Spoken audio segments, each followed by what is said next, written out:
find vanilla envelope.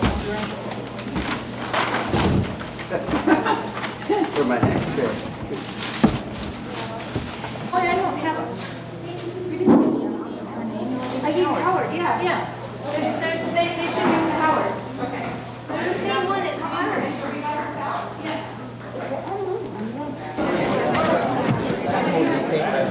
Sorry.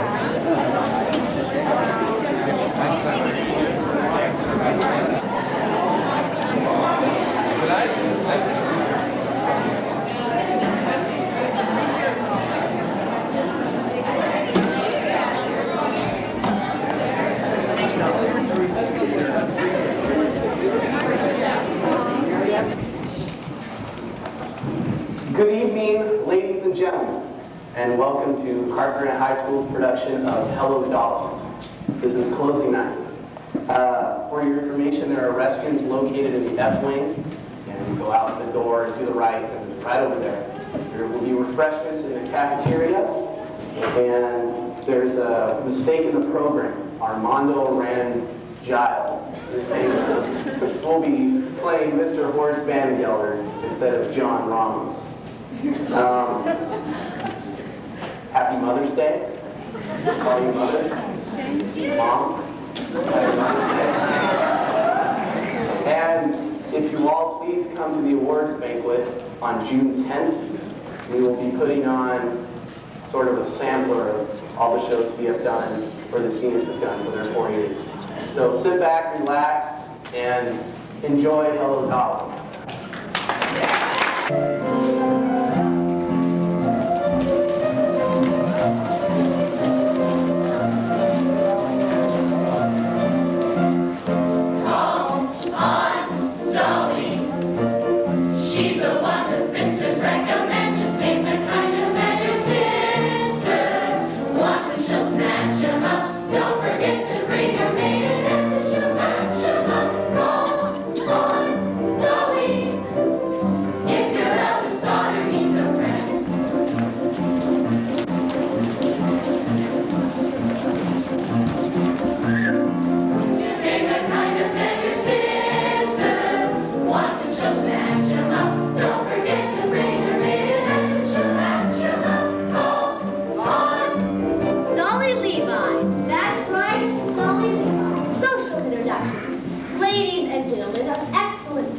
Introduced under the most respectable conditions in an atmosphere of elegance and refinement. Object, matrimony. Unfortunately, I can't offer my usual lighting services today, for I have a previous appointment in Yonkers, New York, arranging the second marriage of Mr. Horace Van Gelder, the well-known half-millionaire. As my late husband Ephraim Levi always said, that means he's got at least 60,000 cash. But I'll do my best to have you carry to cross somebody's threshold before the week is out. Now, might I also mention I'm available for financial consultation, instruction in guitar and mandolin, short distance hauling, and varicose veins resist. Come on, Dolly. She's the one the Spencers recommend. Just make the kind of man your sister wants, and she'll snatch him up. Don't forget to bring your maiden, and she'll snatch him up. Come on, Dolly. Mr. Levi? Mr. Kemper, the artist. You know, I'm somewhat of an artist myself. I do those silhouettes with scissors and black paper. Here's one of Ada Raymond looking the other way. I have to do them like that because I'm no good at noses. Mrs. Levi, the train's doctor is in 5 minutes. If you don't get there on But we will, Mr. Kemper. And not only will Horace Van Gelder give you permission to marry his niece Ermengarde, he will also dance at your wedding. And not alone either, because I have to be engaged in finding him a suitable second wife himself. What he really wants is someone steady to clean the house. As my late husband, Ephraim Levi, used to say, marriage is a bribe to make a housekeeper think she's a householder. I know all about it, Mrs. Levi. Half New York says they're going to propose Miss Ivory Leroy this very afternoon. Which is exactly why I'm on my way to Yonkers and can take on your case and knock off 4 lovebirds with 1 stone, or whatever I'll throw, all see and... Well, what do you know? I have nothing here to pay my Train for with only large bills, 5s and 7s. I think I have some change here somewhere, Mrs. Levi. I just hope this isn't a wild goose chase. And speaking of poultry, I'm also available for fresh Jersey eggs, surgical corsets reboned, ears pierced, pierced ears replugged. Mrs. Levi! Once and she'll snatch him up. Don't forget to bring your maiden axe and she'll match him up. Call on Dolly. Tell me, Mrs. Levi, what's in all this for you? A living, Mr. Cooper. Some people paint, some sew, I meddle. I have always been a woman who arranges things for the pleasure and the profit it derives. I have always been a woman who arranges things like furniture and daffodils and lives.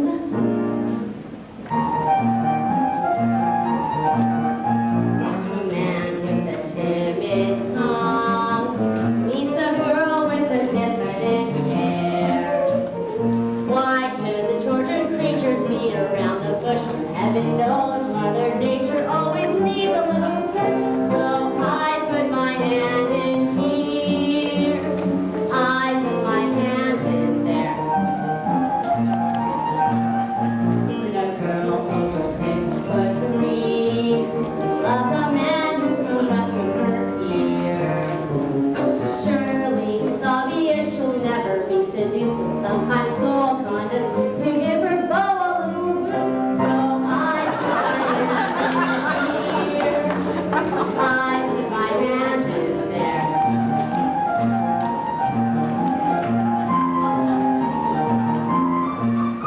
I have always been a woman to outrageous things. It's my duty to assist the Lord above. I have always been a woman who arranges things like luncheon parties, poker games, and love. Diachromatic art turned a bronze to a drunk lady fair. She had a countenance a little bit like Scrooge. Oh, today you would swear the Lord himself was quite a rich. So I put my hand in here. I twist a little, stir a little, think a little shake, a little mold, a little something, captain sold, a little when I use my fist, a little jump, ragged's kiss, a little jump, then I bounce, macaroni bounce when I put my hand in there. Mrs. Levi! Don't worry, Mr. Nimber. I know the Yonkers train is leaving, so you go buy our tickets, get us a window seat, get on board, order us lunch, and I'll meet you there. Mr. Levi, I'm getting married again. I'm going to marry Horace Vandergelder for his money, and it's circulating among the people like rainwater. And I want a sign from you, showing me that you approve, sometime today. Well, it won't be a marriage in the sense that we had one, but I shall certainly make him happy. And I'm tired of him, tired of living from hand to mouth. So I want that sign Mrs. Levi! sometime today. Don't worry, Mr. Cooper. We'll make that train, we'll get to Yonkers, you'll marry Ermengarde, just leave everything to me. For when my little pinky wiggles, someone made and gets the giggle, then I make my knuckles active, Maggie says she's so attractive, then I use my index digit, and they both begin to fidget, then I pinch my palms, the preacher reads the psalm when I put my hand in there.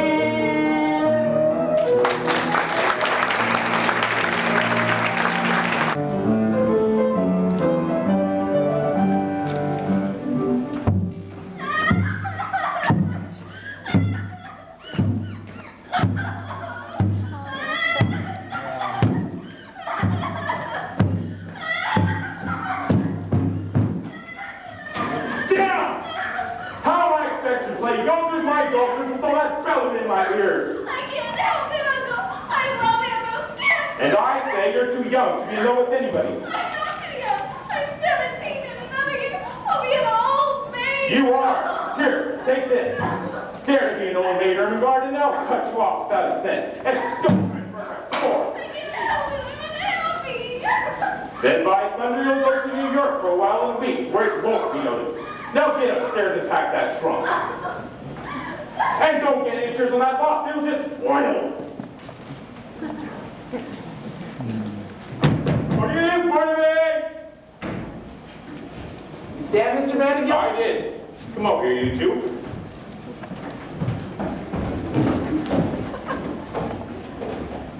I got some news for the both of you. I'm going to New York this afternoon to march in the 14th Street Association Parade. And when I get back, you'll have a mistress. I'm too young, Mr. Vandergill. Not yours, hell and damnation, mine. What I mean is, I'm getting married again. And in honor of that special occasion, I decided to promote you, Cornelius, to chief clerk. Well, and what am I now, Mr. Vandergill? You're an impertinent fool, that's what you are. And I'm promoting you from impertinent fool to chief clerk. Any questions? Well, yes. What? Well, does the chief clerk get an evening free? So that's the way you thank me for your promotion, is it? No, sir. You'll attend to the store as usual. Now get back to work. And don't forget to put that lid on that chicken. Evenings are very artist. Foolishness. 99% of the people in this world are fools. And the rest of them are in great danger of contamination. Why, even I was once young, which was foolish. Got married, which is foolish. And was poor, which is more foolish than anything else. Then my wife died, which was foolish of her. I grew older, which was sensible of me. Became rich, friendless, and mean, which in Yonkers is about as far as you can go. I know what you're wondering now. Why a man of so much good sense is planning anything as foolish as getting married again? The answer is simple. This house without a woman is nothing but an empty shell. And quite dirty, too. It takes a woman all powdered and pink to joyously clean out the drain in the sink. And it takes an angel with long golden lashes and soft as fingers for dumping the ashes. Yes, it takes a woman, a dainty woman, a sweetheart, a mistress, a woman. Oh yes, it takes a woman, a fragile woman, to bring you the sweet things in life.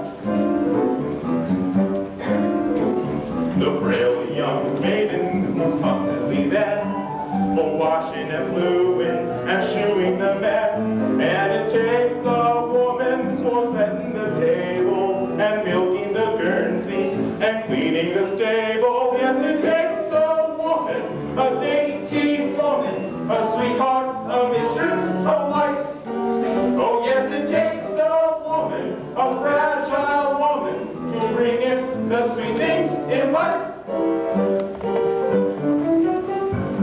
And so she'll work until infinity. 3 cheers for femininity. Rah, rah, rah, rah, rah, rah. FBM, I-G-Y. Get out of here. And in the winter, she'll shovel the ice and lovingly set out the traps for the mice.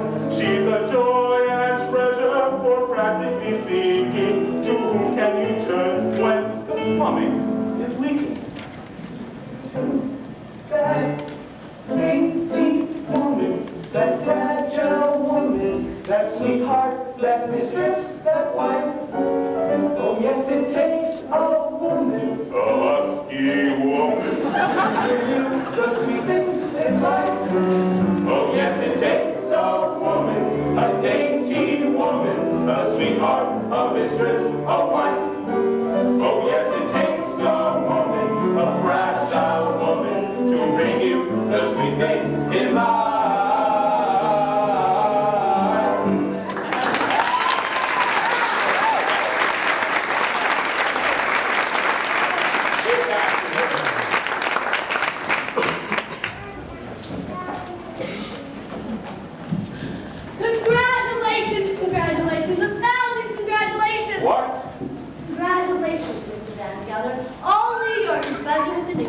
practically proposed to Mrs. Irene Malloy.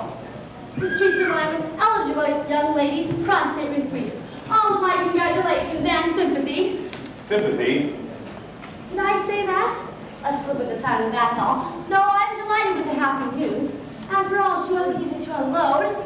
By that, I mean, you know what people said. But I, for one, never believed the rumors. No, I didn't. Rumors? What rumors? Nothing to get upset about, Mr. Van Gelder. Why, to all known fact, her first husband passed on quite naturally.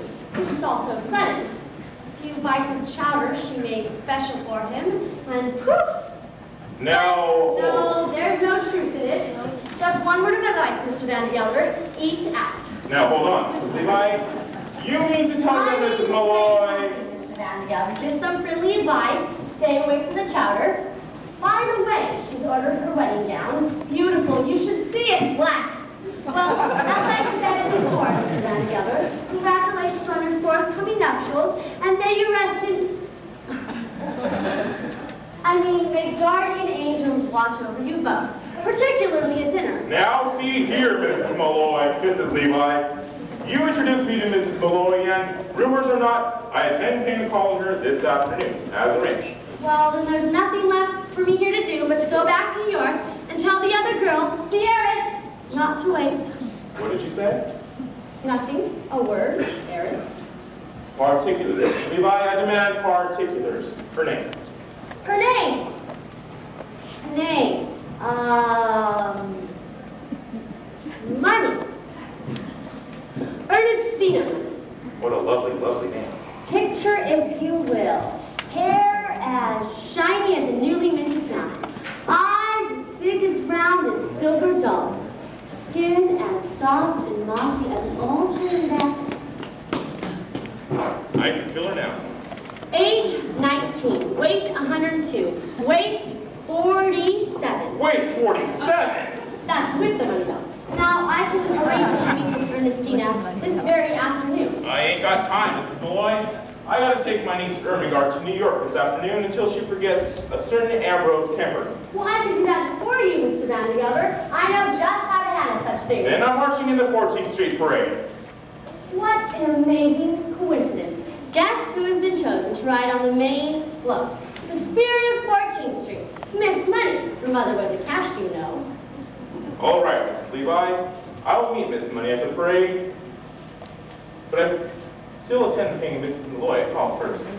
Oh, the races you make me run, Mr. Van Gelder. Very well. I'll meet you on the bench in front of Mrs. Malloy's hat shop at 2:30 as usual. All right, Miss Money. One more thing.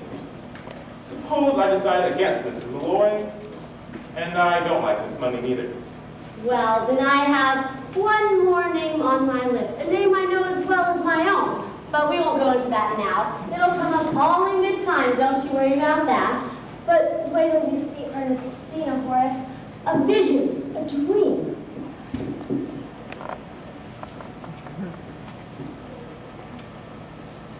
Ephraim, I think I'll have that one done over in blue wallpaper. Yes, in blue. Ambrose, Ermengarde, let's go upstairs. We have plans to make. Chief clerk. Promoted from chief clerk to chief clerk. If I'm good in 10 years, I'll be promoted to chief clerk again. 33 years old and I still don't get an evening off. When are we going to begin to live, Barnaby? We can live on holidays, Cornelius. Remember what we did last Christmas? All those rotten tomato cans went bad and exploded. And you and I cleaned the mess all afternoon. You call that living? No.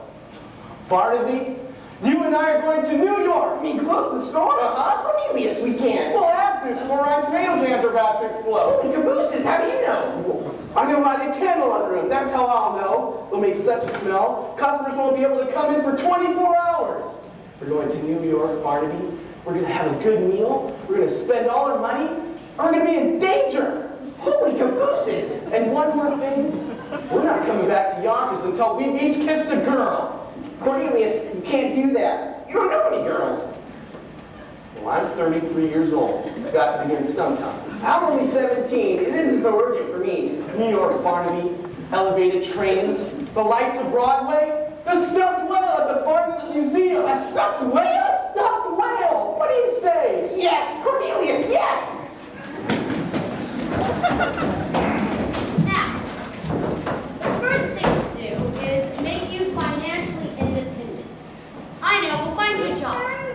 Can you dance? I'm an artist, Miss Levi. I paint. Well then, my cup.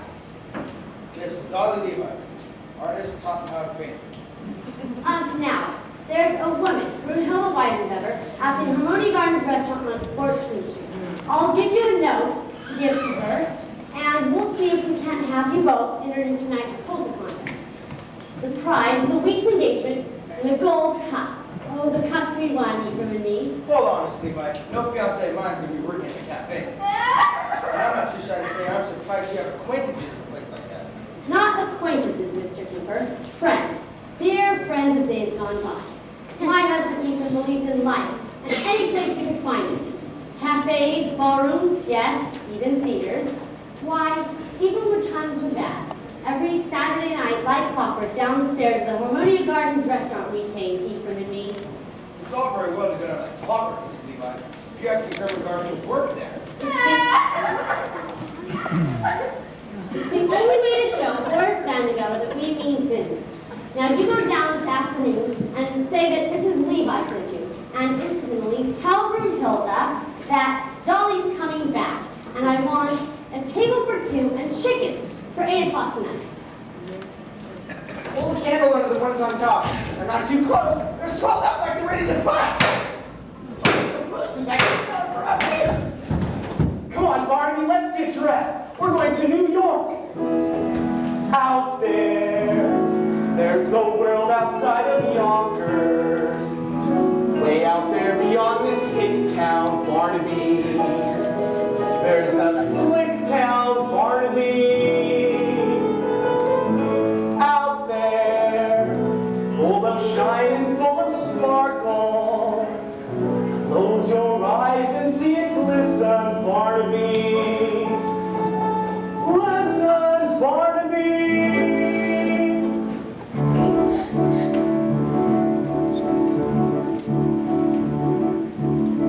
Put on your Sunday clothes, there's lots of world out there. Get out the brilliantine and dime cigars. We're gonna find adventure in the evening air. Girls in white and a perfume night, where the lights are bright as the stars. Put on your Sunday clothes, we're gonna ride through town. In one of those new horse-drawn open cars. We'll see the shows at Delmonico's, and we'll close the town in a whirl. And we won't come home until we kissed a girl. Sunday clothes and you feel down and out. Stop the street and have your picture taken. Just like a beach, your spirit seems to turn about. That Sunday shines a certain sign that you feel as fine as you look.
I'll give all 11 pieces for 7 minutes late. All aboard! All aboard, all aboard, all aboard. Come Sunday, 'cause there's lots of world out there.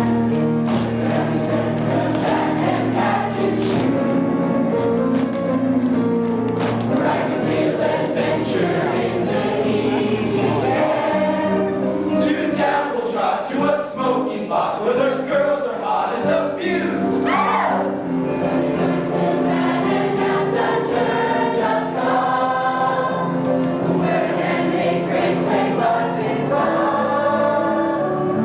We'll join the Astors and Tony Masters and this our positive on. That we won't come home. That we won't come home.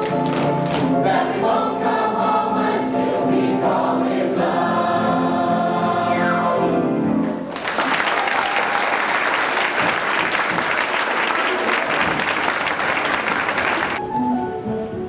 Oh, dear old mine, would you look at that? 10 o'clock and the shop not open yet.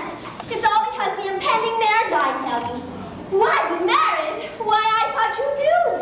Why, the marriage Mrs. Levi's arranging between Mr. Horace Vandergelder, the well-known Yonkers half-a-millionaire, and my employer and a friend, Mrs. Irene Malloy.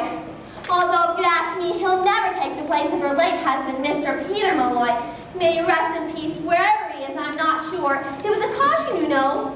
Oh, it's all too much of these late husbands and new marriages, I tell you. And on top of everything else, Miss Mortimer, returning this hat for the 3rd time. Same old story, she wants more cherries and feathers, to catch a beau, I suppose. Although, if you ask me, she'd do better with a nice, heavy veil. I told her ribbons down her back is what we'll be wearing this summer if you want to catch a gentleman's eye.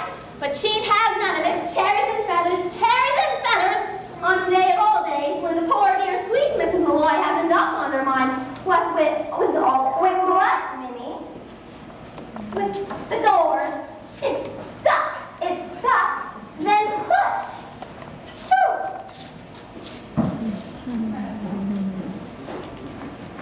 And as I was saying, Mrs. Malloy can bite out my tongue for the things I've said and the things I'm going to say. But as long as I've gone this far, I might as well go all the way. Mrs. Malloy, why? Say it, Minnie. Why have I decided to marry Horace Vandergelder? Why didn't ask you that? I'd rather die in the raft than ask you such a personal question. But as long as you did bring it up. I married Horace Vandergelder for one reason and one reason alone, Minnie. To get away from the millinery business. I hate hats. Mrs. Malloy! And I can no longer stand being suspected of being a wicked woman with nothing to show for it. Mrs. Malloy! Oh, don't protest, Minnie. All millionaires are suspected of being wicked women. That's why I can no longer go into balls or theaters or restaurants. That's all the proof they need. Take my word for it, Minnie. Either I marry Horace Vandergelder or I break out of here like a fire engine. Mrs. Malloy! Oh, no, not Miss Mortimer again. Miss Mortimer again. I'll take care of it. No, Minnie, leave it be. I'm wearing this hat myself. Mrs. Malloy, you can't. You're a widow, and that hat is provocative, that's what. Is it, Minnie? Well, who knows when you walk in the shop today? And provocative may be just what I want to be. Oh, Mrs. Malloy! I'll be wearing ribbons down my back. Blue and green and streaming in the air. Low skies. So if someone special comes my way this summer, he might notice me passing by. And so I'll try to make it easier to find me in the stillness of July, because of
comes my share of love. And I'm not saying I was shortchanged.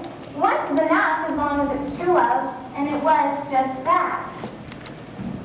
Minnie, there's two men staring at the shop. Men?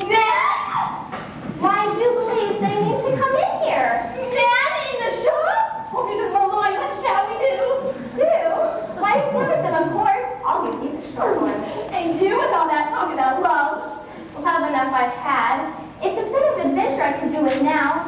We'll get them all heated up and then we'll drop them home. It'll be good practice for married life. How you go in the word for me? I know some ways that we can perfect our appearances. Besides, a bit of a wait will only make it easier. And you say vampire, I'll scream! Vampire. And so I'll try to make it easier to find me in the stillness of July. Because a breeze might stir a rainbow behind me that might happen to catch a gentleman's eye. Oh, Minnie, we'll get a picture of this yet.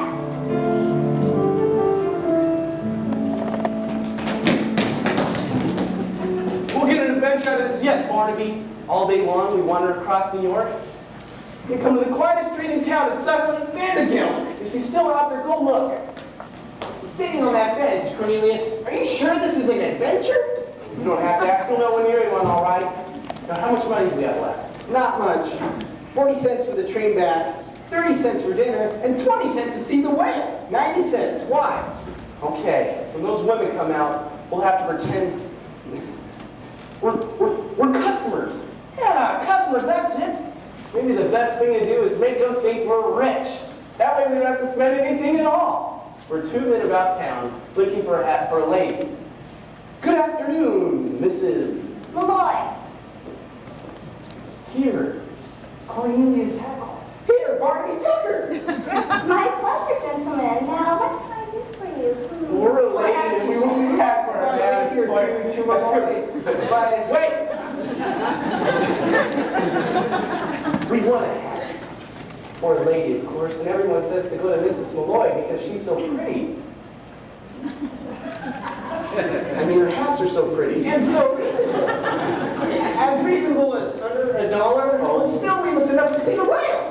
He's traveled all the way from Yonkers, and he's all excited about seeing the whale. Keep an eye on that street, Barnaby, and you may see it pass by. Is it big and black with mean little red eyes? Yes, Sitting right on that bench.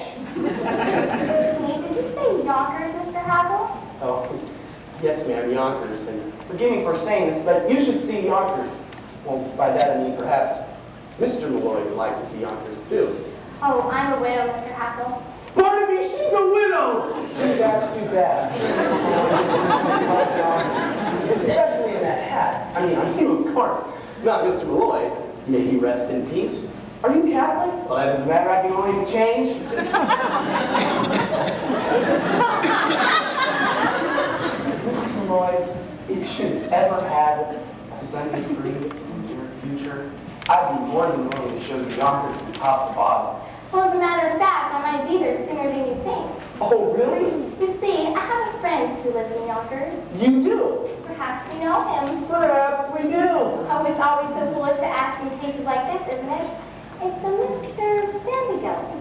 Horace Vandergilbert? A Vandergilt Italian beef? Do you know him? No, no, no, no, no, no. Mr. Vandergilt is a substantial man of low life, so they tell me. Oh, lovely man, Mrs. Malloy. Has one fault with him. He's as hard as nails. Cornelius, I think. Perhaps your friend might like Look this out! one. Beg your pardon, Mrs. Malloy. We'll explain everything later.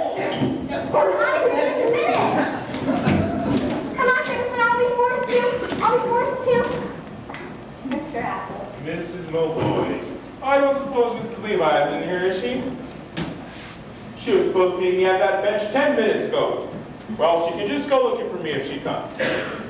When I make an appointment with somebody, I expect them to be on time. I brought you a present. Chocolate. Chocolate, peanuts, unshelled. That's the expensive kind. There you see you talking to two men. Men? Men, Mr. Vandergilt? Now, what would two men Vandergeller. I'm anxious for you to see my new workroom. I saw it last week, Mrs. Malloy. So you did. So tell me about the hay and feed business. I understand you have 3 friends, all harnessed now. I mean, What on earth are you talking about? Yonkers, I hear it's a beautiful city. And who's been telling you about Yonkers, may I ask? Oh, nobody, just a friend. Friend? Yes. A friend. You see, He? a customer, Mr. Vandergeller. Someone well liked. He was in here buying hats for ladies. Oh, it's always so foolish to ask in cases like this, isn't it? It's the Mr. Cornelius Hackle. Did you say Hackle? Cornelius Hackle? He happens to be my head clerk, that's all, Mrs. Malloy. I demand an explanation. And I'm going to give it to you. Why shouldn't you know Cornelius Hackle? Why? All of you know New York knows Cornelius Hackle. He's here at the operas and all the fashionable homes. Why? He's at the Harmonia Gardens restaurant 3 times a week. Impossible. He's only got $146.35, which I keep in my own case. Mr. Vandergeller, you're killing me.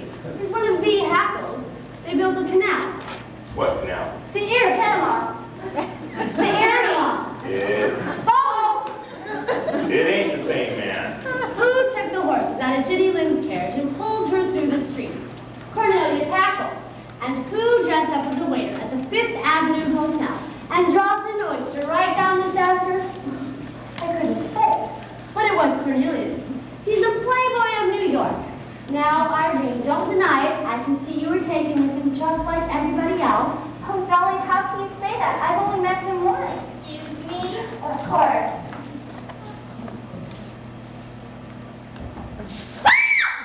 Amy, hold your tongue.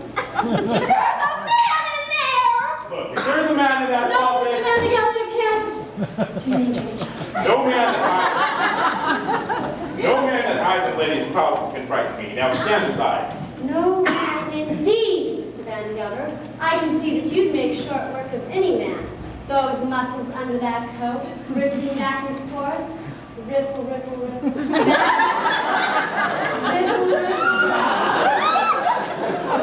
For the last time, would you stand aside? Stand indeed, Mr. Vandergeller. That's exactly what the courts will want to know when you're accused of entering that closet without a search warrant. I mean, what do you stand for if you don't stand for the law of this great land? I know what I stand for. I stand for motherhood, America, and a hot lunch for orphans. Take all your hats, sir. Betsy Ross's flag is passing. Do you see him on the hill at Gettysburg?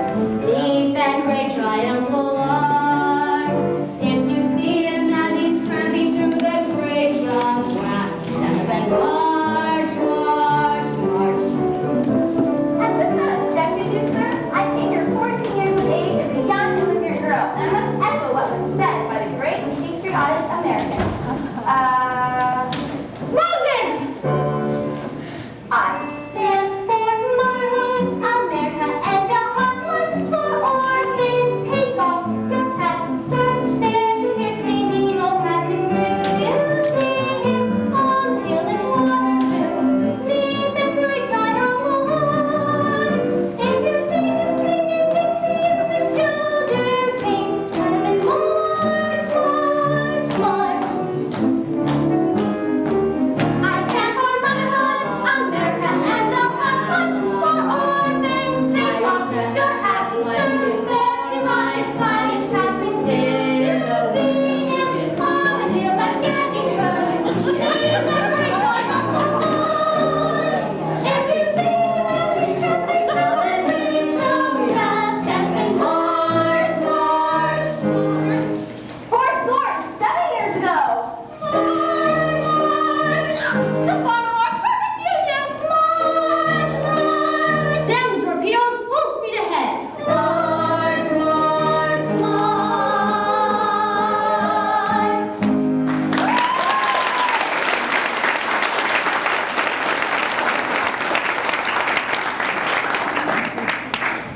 So you see, Mr. Vandergeller, there couldn't possibly be a man in that closet. Thank you! God bless you. Mrs. Malloy. All right. There is a man in that closet. underneath that table. But, The devil? but for the present, good afternoon. Good Lord, the whole room is crawling with men. I'll never get over it. Well, I take it I'll see you later this afternoon, Mr. Vanderbilt. You certainly will, Mrs. Levi, with a certain young lady at the parade on the main float. But for now, good day, Miss Malloy.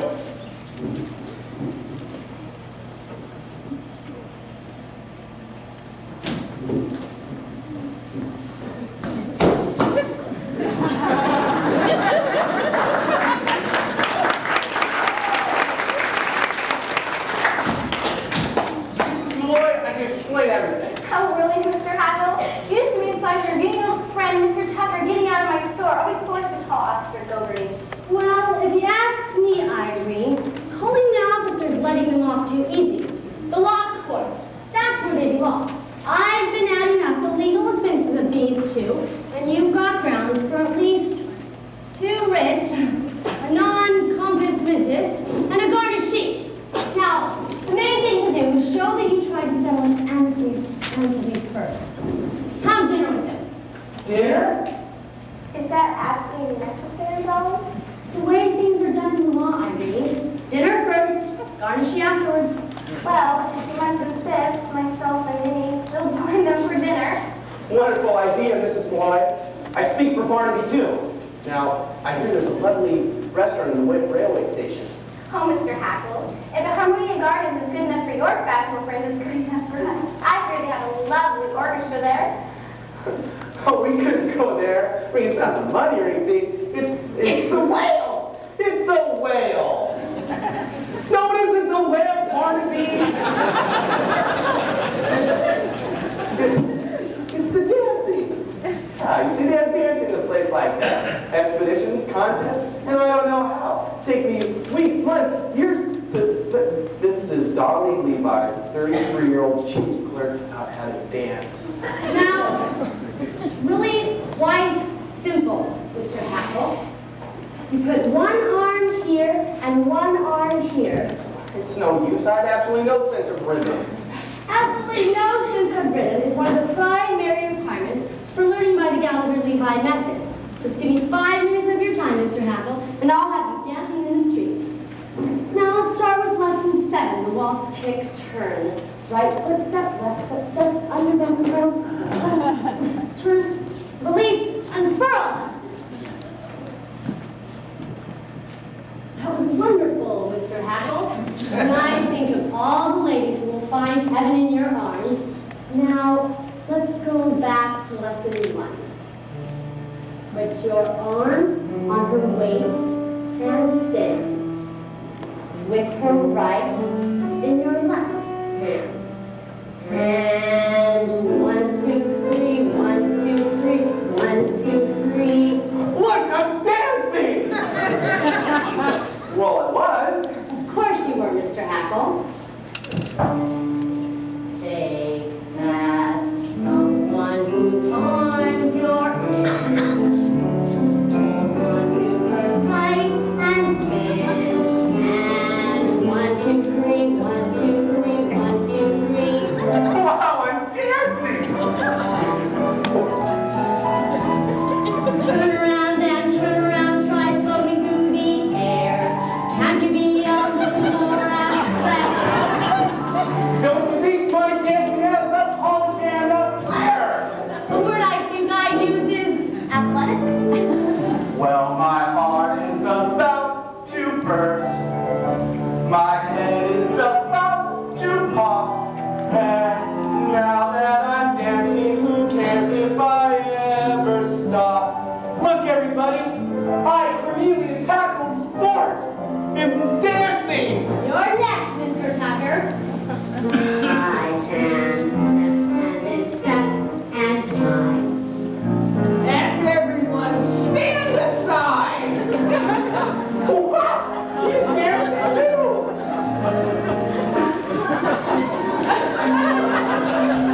You can learn to polka if you were to eat horse, or the tango filled with passion scene. I'm enjoying the course at the Castle Garden show. Whatever you do, for gosh sakes, keep breathing. My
I've locked the door, and I've made myself a little rum toddy, and before I went to bed, I said a prayer, thanking God that I was independent, and that nobody else's life was mixed up with mine.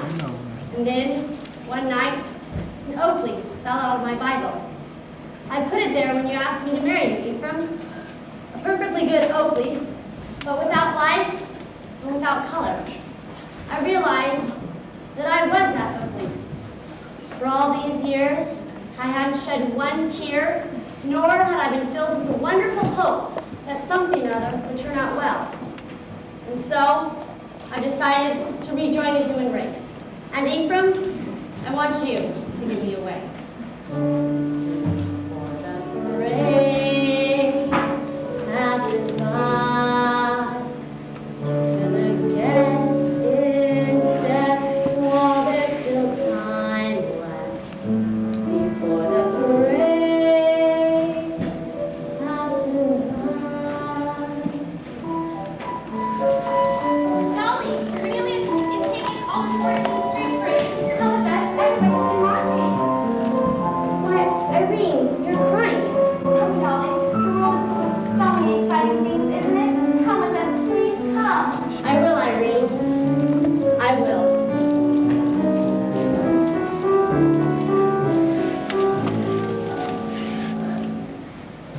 Before the parade passes by, I'm gonna go and taste Saturday's highlight. Before the parade passes by, I'm gonna get some life back into my life. I'm ready to move out in front. I've had enough of just passing my life with the rest of them, with the best of them. I can hold my head up high, for I've got a goal again. I've got to drive again. I want to feel my heart coming alive again before the parade passes by. Look at that crowd up ahead. Listen and hear that brass harmony growing. Look at that crowd up ahead. Pardon me if my old spirit is showing. All those lights over there seem to be telling me where I'm going. When the whistles blow and the cymbals crash and the sparklers light the sky, I'm gonna raise the roof, I'm gonna carry on. Give me an old trombone, give me an old baton before the parade passes by. Passes by. Listen and hear that brass harmony showing. Before the parade passes by. Pardon me if my old spirit is showing. All those lights over there seem to be telling me where I'm going. When the whistles blow and the cymbals crash and the sparklers light the sky, I'm gonna raise the roof, I'm gonna carry on. Give me an old trombone, give me an old baton before the parade passes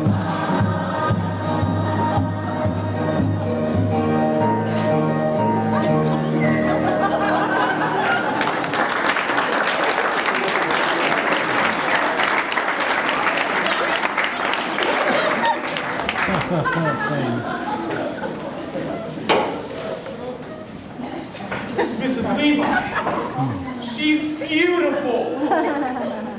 Wait a minute. What is the meaning of this? Hey, bring that back, you. I paid for her. Mrs. Levi, what is the meaning of this? A last-minute substitution for us. Ernestina had a sudden urgent business appointment at the Mint. They were running a little short and she's helping out. But she'll meet you at the Harmonia Gardens restaurant at 8 o'clock tonight. But that's the most expensive restaurant in the city. And why it should be. What food and the fastest waiters in New York. By the way, late, so Ernestina will meet you in front of the restaurant. Wait till you see her, Horace. All done up in buttercup yellow with baby pink shoes and humming an old-fashioned tune. Yes, sweet Rosie O'Grady. You couldn't miss her if you tried.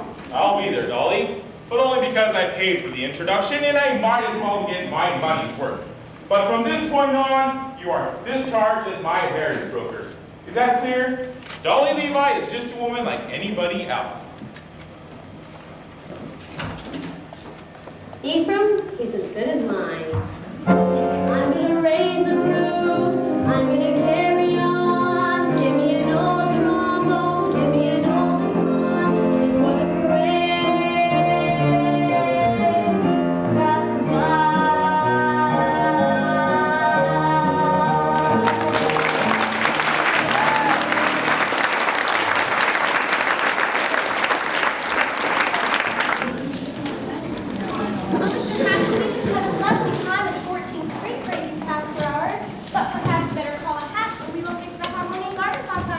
Oh, there goes my yoo-hoo! Oh, we couldn't do that. Don't get me wrong, it's not the money or anything. It's just that nowadays, we don't give people, they don't use hats. Hats is out. Go by streetcar. J.P. Vanderbilt, Diamond Jim Morgan. By all means, a streetcar. Imagine, just think, I've been elegant all my life and I never even knew it. Of course. If you really want to be elegant, We do? you walk.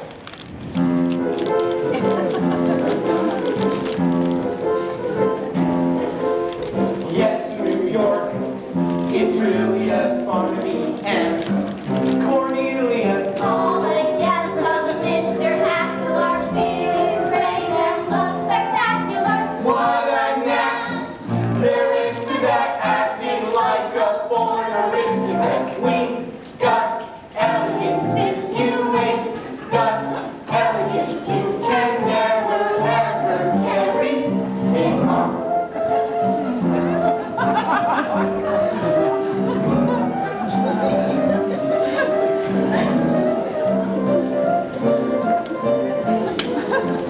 All who are well-bred agree with me, say, has pedigree. Mr. Slider, wild Smith, tonight we are out with John and Jim tonight. Could they be misleading us? Silver spoons were used for feeding.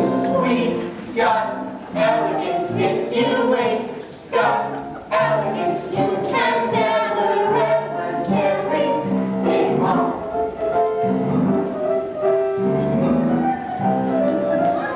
Middle class, don't speak of it, savoir-faire. We reek of it, some were born with rags and hats, but we use dollar bills for matches and Vanderbilt kowtows to us. J.P. Morgan scrapes and bows to us. We got elegance. We were born with elegance. Have you noticed when I hold my cup, the saucer never moves? And the way I keep my pinky up into but simply proves that We got elegance. We got built in elegance and with elegance. Carry it on.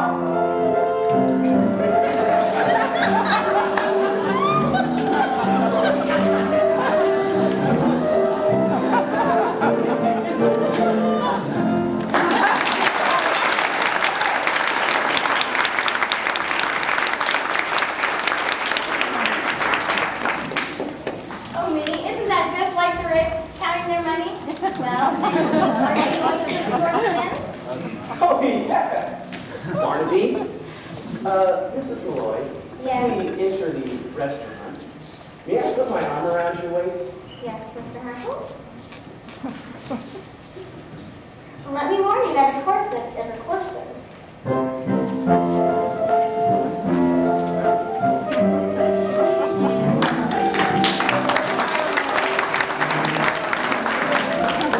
I don't want to be on the stage. I just want to get married. It's the only way to show you off when you need it.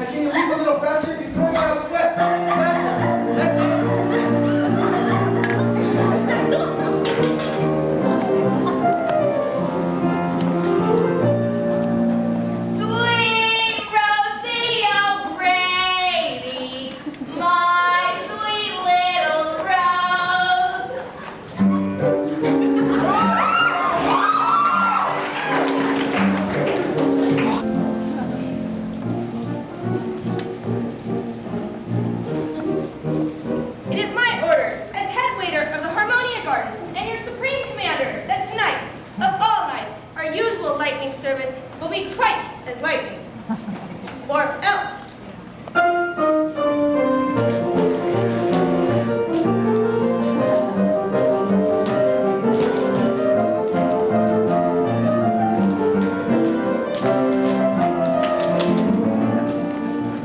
I trust that you're finding this table satisfactory, sir. Private dining rooms cost a bit more, but they do have a better view of entertainment. $1.40, Cornelius. What's left? Tell it again. Prepare yourself for a big night, maybe 4 hours of two of New York's best known supporters. I did make a mistake. It's only $1.35. I'll count it once more. Wait, no. We can't afford it. Everything on the menu. Waiter.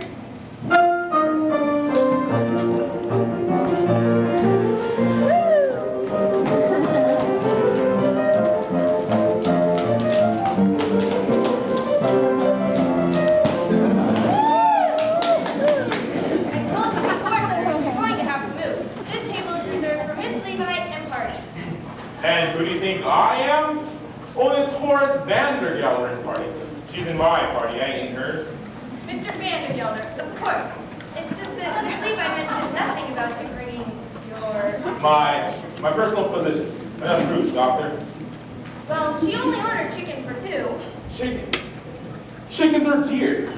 Un pomme soufflé, soup du jour, un pâté mousson. Why didn't you tell me this is an Oriental establishment? We'll take 2 bowls of rice. Now get out.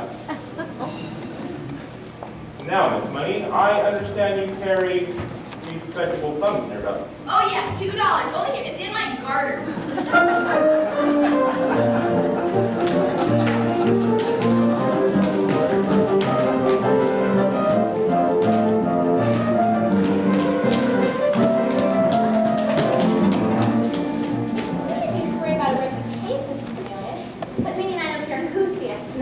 Well, what did you decide to bring?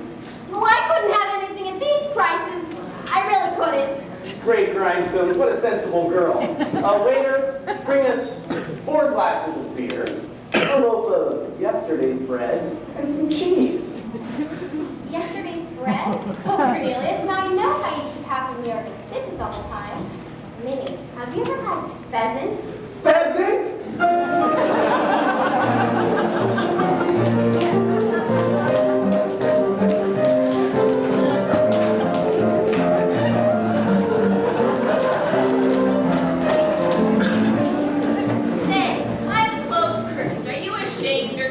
It's not that, Miss Money. I felt set the chill. Oh, why did you say so? Sure, I'll loan you this. Now, let's order something to hold us till the rice comes. Waiter, would you bring a roast duckling pig with Chester oyster stuffing, cheese fondue, and some lady fingers. Now, what are you gonna have?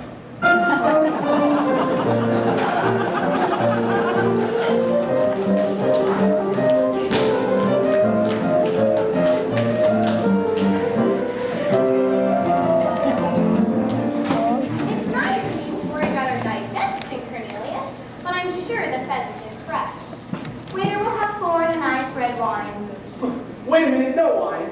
No wine? Champagne! Champagne! Champagne! It's a once-in-a-lifetime opportunity, Barnaby. Champagne and Neapolitan ice cream and hothouse peaches. And Barnaby, get the band leader a nickel and tell him to play To a Wild Rose. We want music while we dine.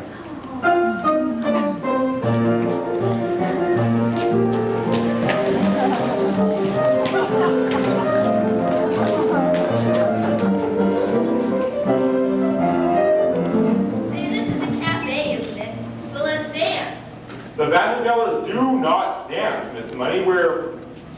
We do not dance, Miss Money. We're Presbyterian. Well, all right then. I'll dance myself. Give him $2, will ya? And tell the band leader to play something refined. I'm gonna hit a hoochie coochie!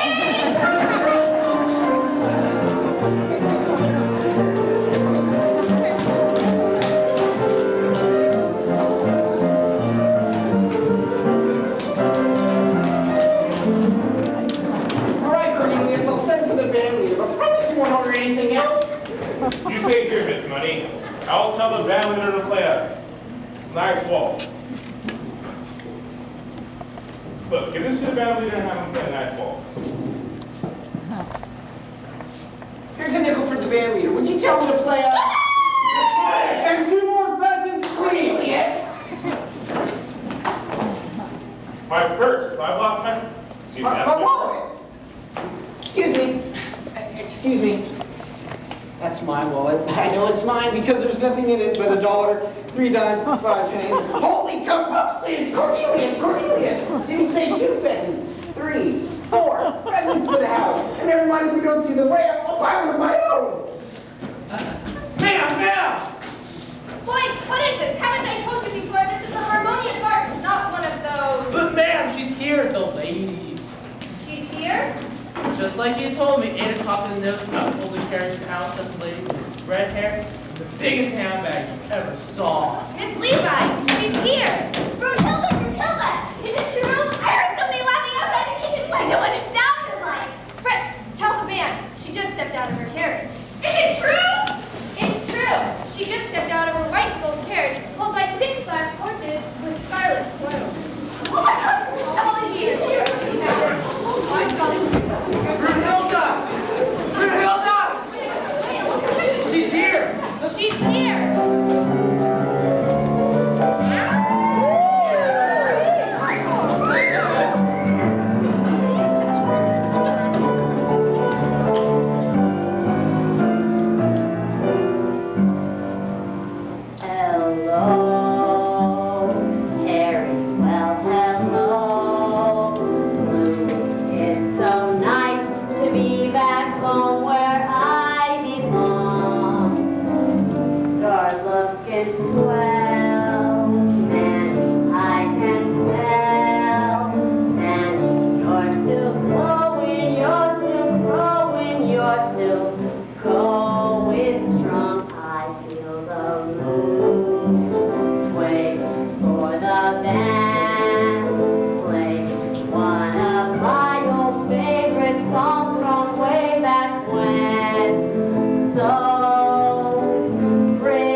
Excuse me, girlie.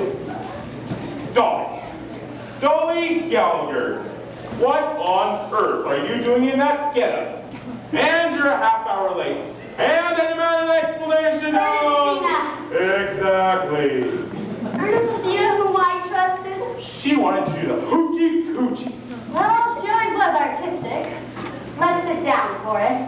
There's someone in the dance contest I particularly want you to see. Now, let's not say another word about it. I'm as shocked as you are. Oh, I can't eat a thing. What did you order? What you wanted, a chicken. Now see here, Mrs. Dolly, Mrs. Levi, about that Did you hoochie say chicken? I couldn't face a chicken, not a chicken. Not today, not after what's happened. Good. And cancel the chicken. And bring a turkey.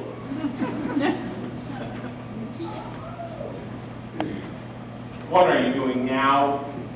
Nothing. Just looking the place over, getting acquainted with the surroundings. That's the problem, Mrs. Dolly. Always wanting to know everything. Always sticking your nose in other people's affairs. Anybody who married you would get as nervous as a cat. What? What's that you're saying? I said anybody who married you would... Horace Vandenberg, get that idea right out of your head this minute. I'm surprised you would even mention such a thing. Understand once and for all that I have no intention of marrying you. I didn't mean that. Well, I certainly do hope not. Horace Vandenberg, you go your way and I'll go mine. I'm not some ivy boy whose head can be turned by a few chocolate-covered peanuts, unshelled. Why? The idea of even suggesting such a thing. Mrs. Levi, you misunderstood me. Well, I certainly do hope not. But if I had any intention of marrying again, it would be to a far more pleasure-loving man than yourself. But we won't discuss it anymore. Here's the waiter with our food. I'll serve Horace when it's all done.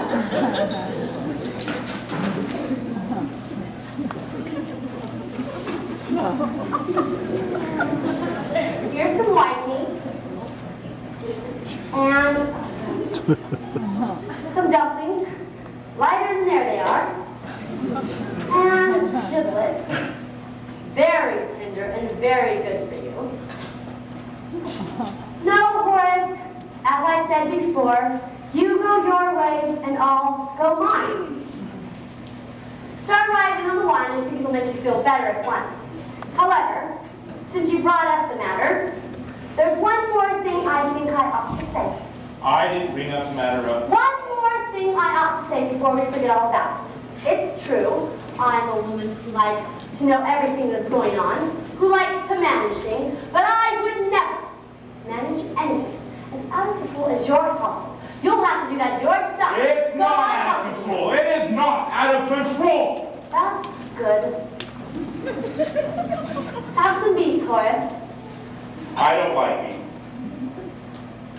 That's nice. Have some beets, Horace. I No, don't. let's not say another word about it. No, the pity of it is you could be a perfectly charming, witty, and you will... I don't want to be charming. But look at you now. You can't help it. Now sit down, Horace, and we'll talk about something else. But before we do, here. I don't want beets. I hate beets. And you're wasting your time, Dolly.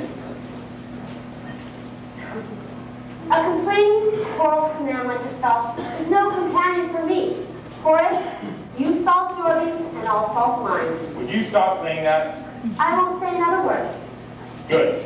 Except this. At your age, you should enjoy hearing the honest truth. My age?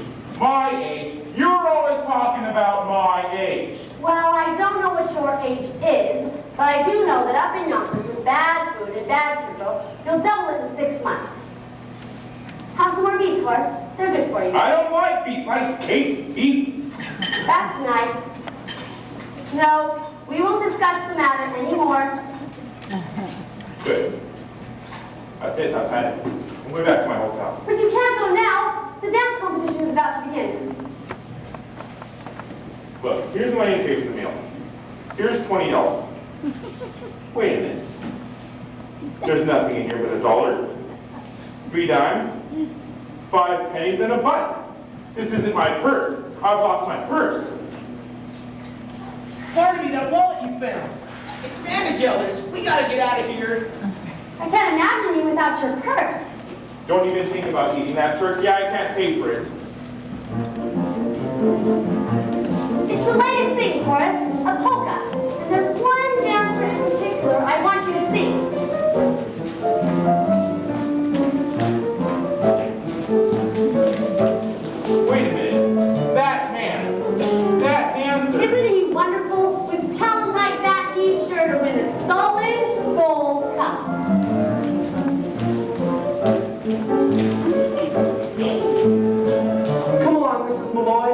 It's been a perfectly wonderful evening. But I'm afraid we're going to have to cut it a bit, excuse me, short. Minnie, a polka. Oh, Cornelius, I insist on us have one dance. Well, Vandergelder's right there. We've got to go. We'll go. We'll dance our way out.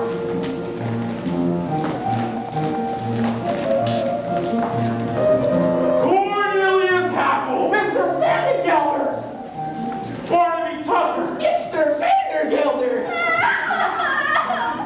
Urban Guard. What? Mr. Vandergelder, I can explain everything. I don't want to hear an explanation. You're fired. Officer, arrest that man. Dolly Levi, this is your doing. Get your hands off me. Hey, You're under arrest. All of them. All of you. get your hands off me. Help!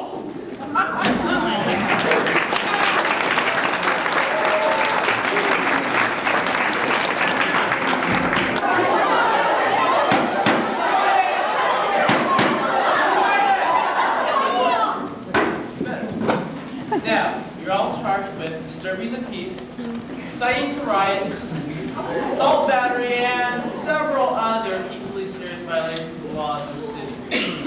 Now, is there anyone here to speak on your behalf? Say, is there anyone here to speak on your behalf?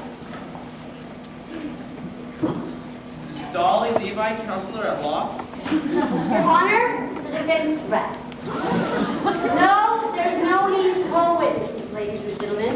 When I see upon this bench a brow that gleams with honor and a nose, I ask you to look at that nose, ladies and gentlemen. A living symbol of the motto of this great land. Do you mind turning a little bit this way? E proboscis uno. Your Honor, I ask for freedom for my clients and a verdict of guilty for the only real culprit, Horace Vandergelder. Dolly. The only man responsible for these grievous charges of willful destruction on private property. A curtain torrent, a waiter bruised, and a solid gold cup spent. Cruelty to a poor, unfortunate minor. Would you mind repeating that, dear? Mrs. Levi, I have something to say. I was just going to call you, Mr. Hackle. Go right ahead. Cornelius Hackle, if you dare testify against me, you'll be discharged. You've already done that. I'll do it again. You've done it again, too. And even if you hadn't, I'd still say what I have to say. Now, I don't know much about inciting the riot or disturbing the peace, but I do know that what happened to me today is the most important thing that can happen to a man. Your Honor, I'm talking about none other than love. What? You mean to tell me that after 33 years, you've taken one evening off and fallen in love? No, I did not fall in love with Mrs. Irene Malloy of this fair city in just an evening. Even an hour's too long. What's less than a minute? Second, Less than that. a moment. That's it. A moment. It only takes a moment for your eyes to meet, and then your heart knows in a moment you will never be alone again. I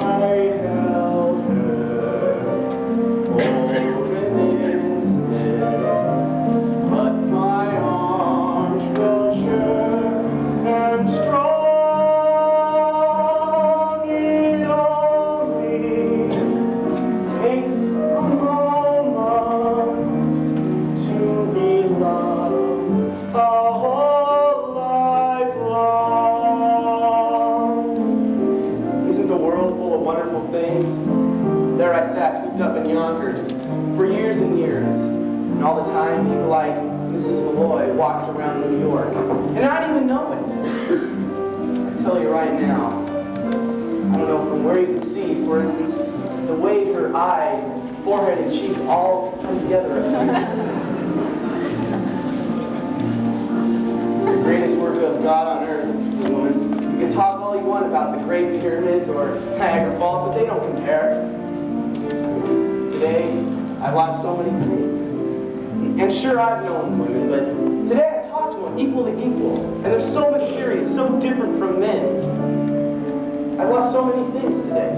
My job, my future, everything that people think is important. But I don't care. I don't care if I have to be a ditch digger. I will be a ditch digger that once had a wonderful day.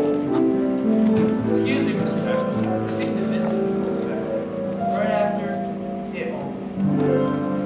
Take some moment, but his arms are sure and strong.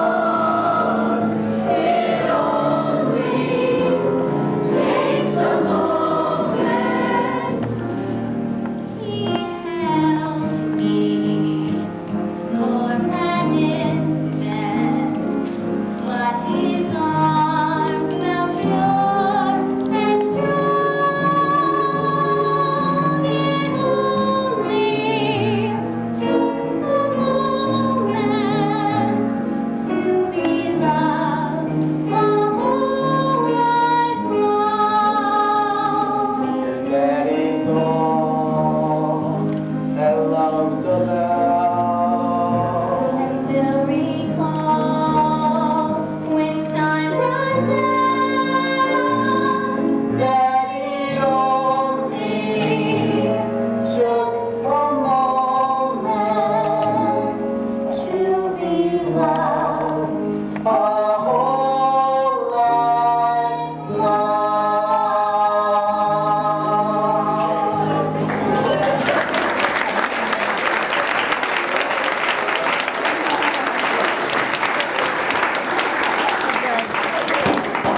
Dismissed. All dismissed. Except for Horace Pettigill of Yonkers, New York. You're all dismissed. Go, my children, go.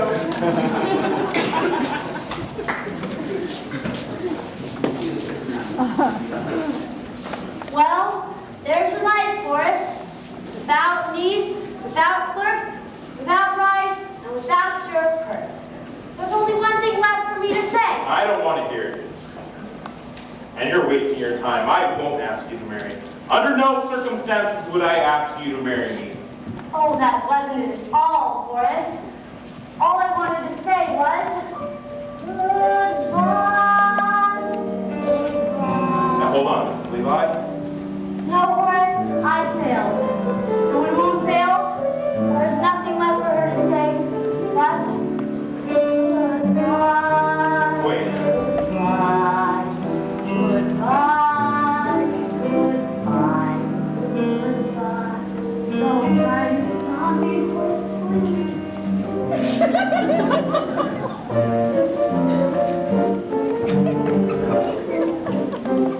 Take your little hand and whisper so long, dearie. You ain't gonna see me anymore. But when you discover that your life is dreary, don't you come a-knocking at my door. 'Cause I'll be all dolled up and singing that song that says, you dog, I told you so. So wave your little hand and whisper so long, dearie, dearie, should have said so long ago. You treated me so rotten and rough, I've had enough of feeling low. So wave your little hand and whisper so long, dearie, dearie, should have said so long ago.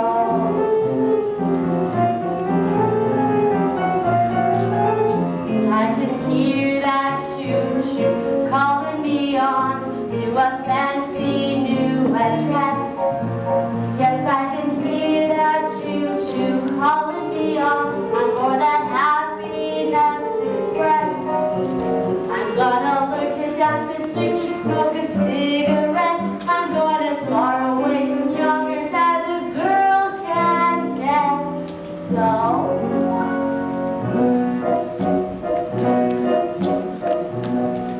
on those cold winter nights, Horace, you can snuggle up to your cash register. It's a little lumpy, but it rings. Don't come a knocking, I'll be all tall up and singing that song that says you dog, I told you so. So, Horace, when you find your life a sad old story, when you see your Dolly shuffle along to glory, oh, I should have said so long ago.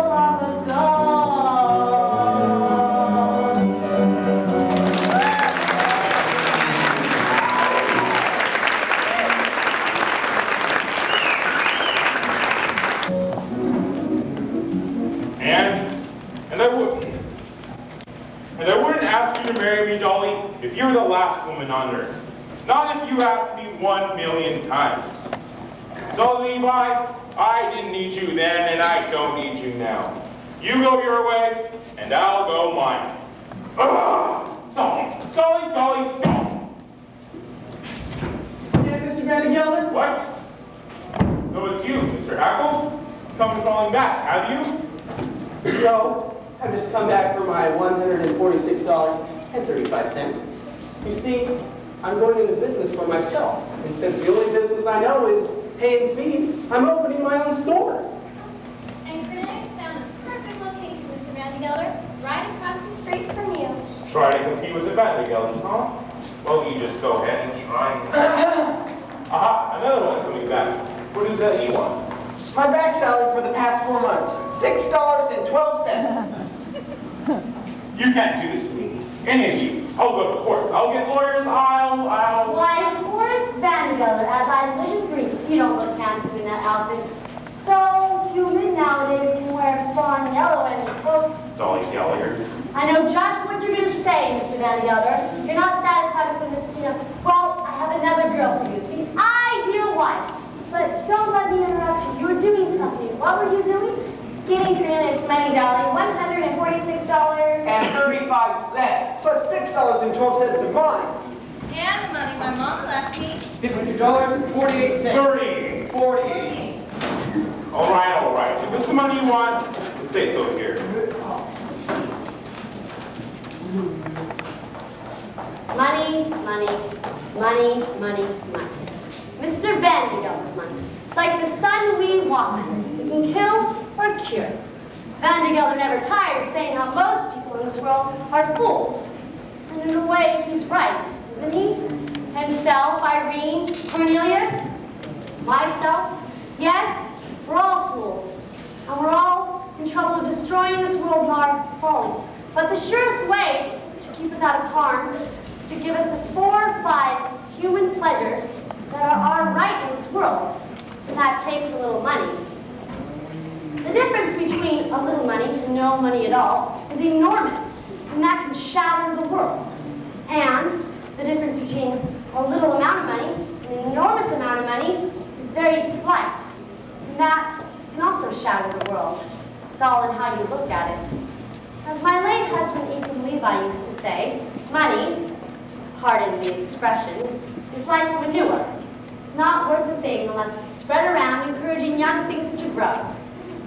Anyways, that's the opinion of the second Mrs. Vandergelder, which reminds me, Ephraim, I'm ready for that sign.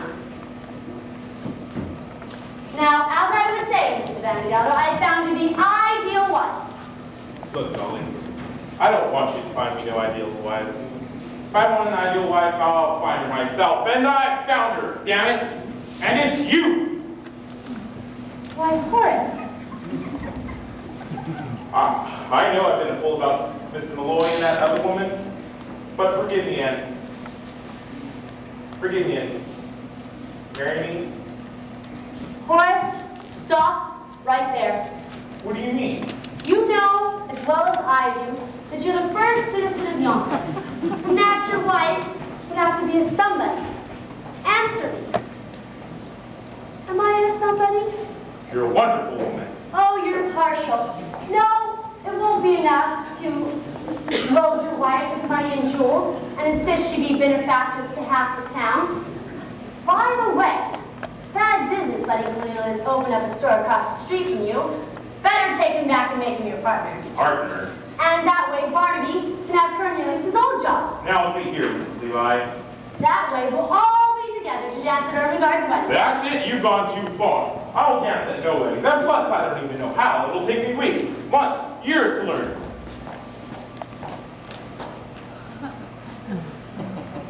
All right, I'll dance. Horace, I never thought I'd hear you say such a thing.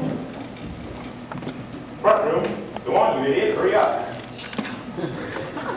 Horace Vandergelder, what's going on over there? Well, I decided to do the front room over into the wallpaper. Horace. I know the old wallpaper ain't worn out yet. The man's just started a business. So I thought I'd help him out a little bit. See, I've always felt that money is part of the expression. It's like manure. It ain't worth a thing unless you... Thank you, Ephraim. Hello, Dolly, well, hello.